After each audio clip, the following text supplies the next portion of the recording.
Welcome to this lecture. This is the final lecture of this week. Before we proceed, let's quickly recall what we have done in this week. So we have defined law or distribution of random variables or random vectors and also defined the corresponding distribution functions. The law was defined as a probability measure, that was the push forward of the probability measure that was on the domain side, and the push forward was done by the measurable structure of the given random variable or random vector. Now what we have shown is that given the random variable or random vector, we can define this probability measure on the range side, but this identification is not one-to-one. That means given probability measure on the range side, you can possibly construct multiple random variables or random vectors with that as the law.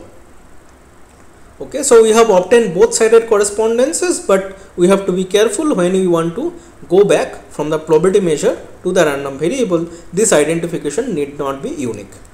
Okay, so then we had also gone to these distribution functions, and what we have seen is that the properties of distribution functions follows from the law, and these properties are familiar properties that we have already seen in basic probability theory, but now we have deduced them from the properties of the probability measure P compose X inverse, the law of the random variable X. Okay, but then what we have also mentioned, that given a collection of functions, let's say on the real line taking values between 0 and 1, non-decreasing, right continuous, with limit at infinity being 1, limit at minus infinity being 0. If you consider such functions, then you can construct probability measures on the domain side, that meaning on the RBR. So of course they have their appropriate versions in the higher dimensions, and then of course once you can construct these probability measures, you can of course go back further and construct the corresponding random variables or random vectors. So this full correspondence between random variables, corresponding law, which are these probability measures, and distribution functions will be complete once you have computed or once you have constructed the probability measure corresponding to a given distribution function. By distribution function, I mean a function satisfying those appropriate properties. So as a first step towards that direction, we are going to discuss important application of Morton class theorem in this lecture, and this relates to extensions of measures from fields. Okay, so let's move on to the slides. So in this lecture we are going to talk about extensions of measures. First, recall that we have defined sigma finite measures on sigma fields. What were these measures? These were measures such that you can approximate the whole set from below by sets with finite mass. So those were sigma finite measures. And we have also defined measures on fields. What were these? These were non-negative countably additive set functions on fields. Okay, so their countable additivity has to be verified only for the sequence of sets where the sets are pairwise disjoint and their union is already in the field. So given this non-negative finitely additive or a countable additive set function on a field, what we would like to do is to construct non-negative countably additive set functions on the generated sigma field such that this new set function, while you are looking at sets in the field, it will match with the given set function mu. So originally the first function mu is defined on the field. You want to construct a set function countably additive, non-negative, such that this set function can associate values on the sigma field that is generated by the field. So that's a bigger collection, and on that bigger collection you are defining this new set function which should match when you try to look at sets from the field. It should match with the given set function that is defined on the field. So as a quick example of a field and the corresponding generated sigma field, always keep in mind the example of the field on the real line given by finite disjoint unions of left open right closed intervals, and also recall that the generated sigma field is nothing but the Borel sigma field. So what we are basically saying is that what we would like to do in this special case is to construct a countable additive non-negative set function on the Borel sigma field on the real line, provided you are given a non-negative set function, finitely or countable additive set function on the field of finite disjoint union of left open right closed intervals. So that's the type of thing that we are trying to study. Okay, so we are talking about extensions because these set functions are first of all defined on this collection of sets. So the original set function is defined on the collection of sets, which is a field scripted f, and then you are keeping those values intact, but then also trying to associate values for the other sets that appear in the generated sigma field, and you are trying to obtain this extension of the set function to the generated sigma field. Okay, and you want that extended function also to be a measure. So that's basically the idea. So in this regard, we want to make this definition. We are calling a measure to be a sigma finite measure on a field if you can get approximating sequences of sets from below with finite mass. So this definitions remains the same as was considered in the case of sigma finite measures on sigma fields. So what we are taking is you have a countable additive non-negative set function on a field, and you would like to have a approximating sequence of sets omega n which approximates the whole set from below, and you would like to have that the sets have finite mass or finite size under the measure mu. Now with that at hand, we now state the main result regarding this extension of measures. So what you are starting off with is a sigma finite measure on a field which we have just defined. So with that set function at hand, you have this important result called the Carathéodory extension theorem, which says that given such a measure, sigma finite measure on a field, you can get an extension to a sigma finite measure, let's call it mu bar, on the generated sigma field. That means given the set function mu, you can construct a extended set function. You can associate values for the extra sets that appear on the generated sigma field such that the original values remain intact. You get new values for the new sets, and whatever set function you obtain at the end, this mu bar, will be a sigma finite measure. And it also has a uniqueness statement. It says that if there are two such extensions of the set function mu to the generated sigma field, then they must be the same. Okay, so then they must match for all the sets in the generated sigma field. See here, mu bar and mu tilde, these extensions are defined on the generated sigma field, and therefore what we are saying is that set by set, for all the sets in the sigma field, these two extensions must match. Okay, but these two extensions also should match on the field as per the construction, but the uniqueness statement says that they should also match over all the extra sets that you get on the generated sigma field. So that's the uniqueness statement. Okay, so let's see how do we go about proving this. But it's important to note that in this course we are only going to talk about the uniqueness part of it. The existence parts requires many technical constructions which we would like to avoid, and this is not part of this course.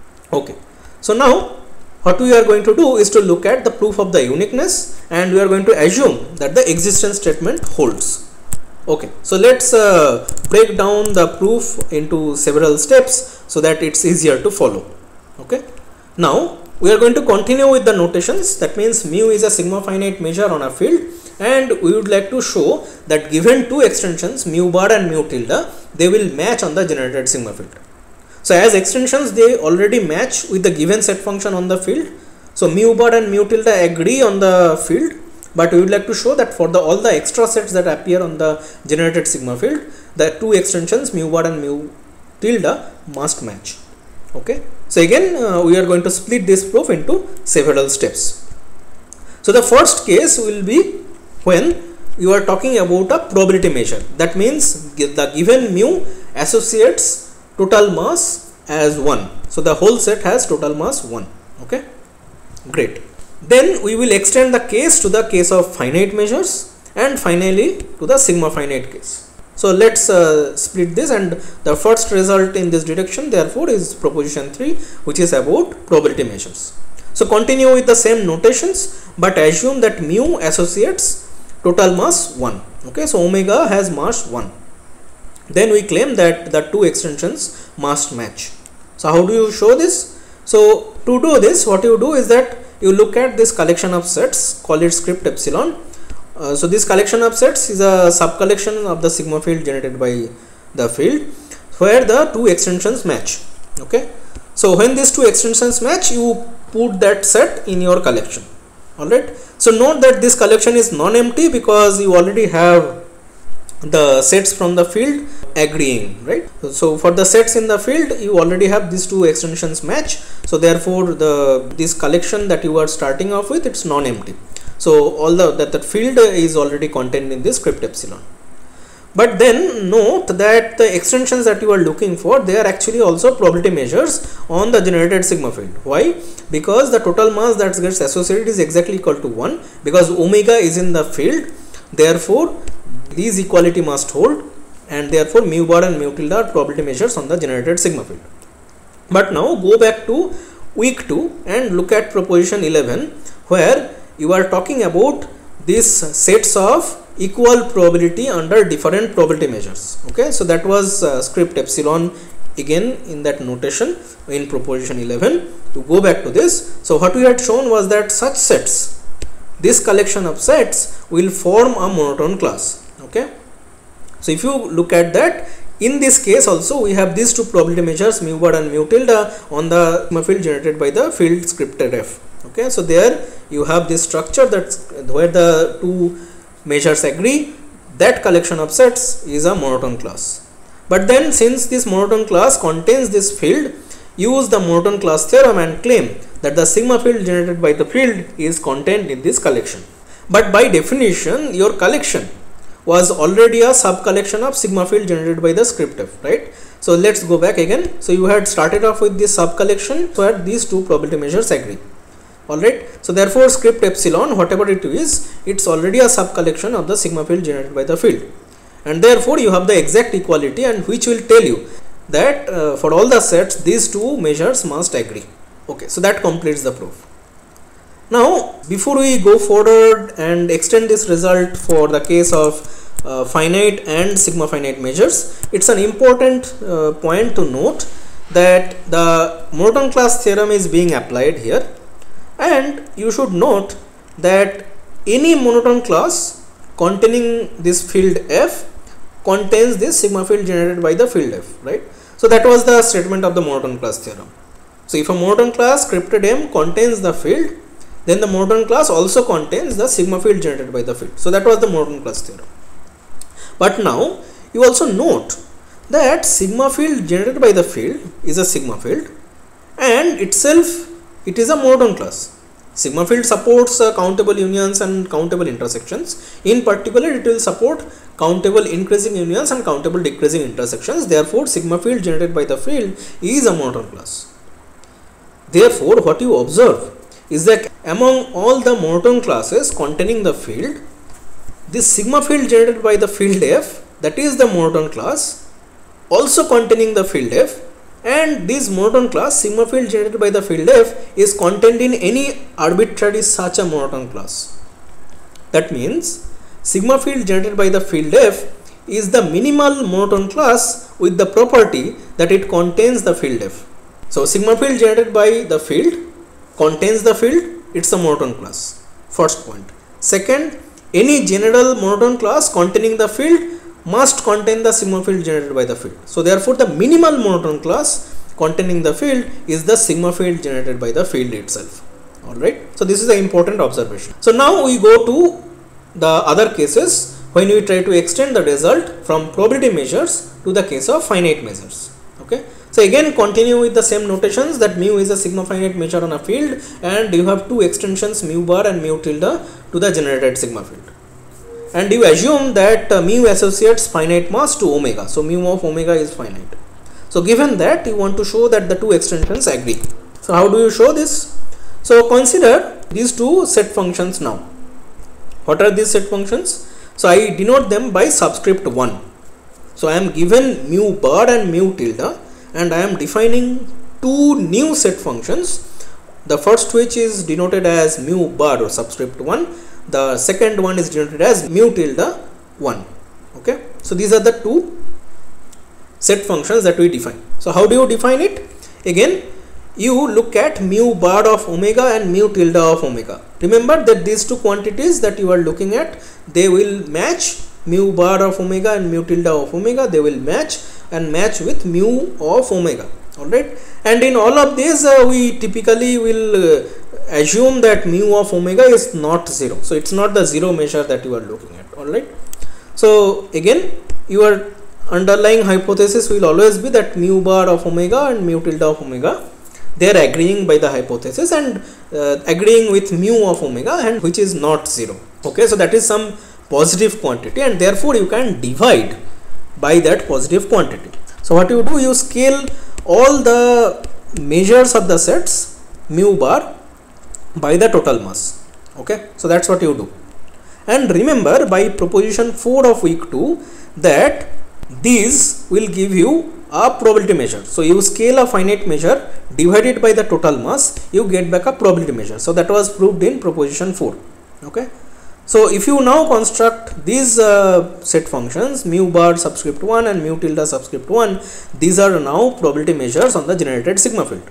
But then these two probability measures matches on the field, right, as per the given condition, and hence by proposition 3 above you can apply the uniqueness argument, and therefore you can claim that mu bar 1 is equal to mu tilde of 1, mu bar subscript 1 is equal to mu tilde subscript 1.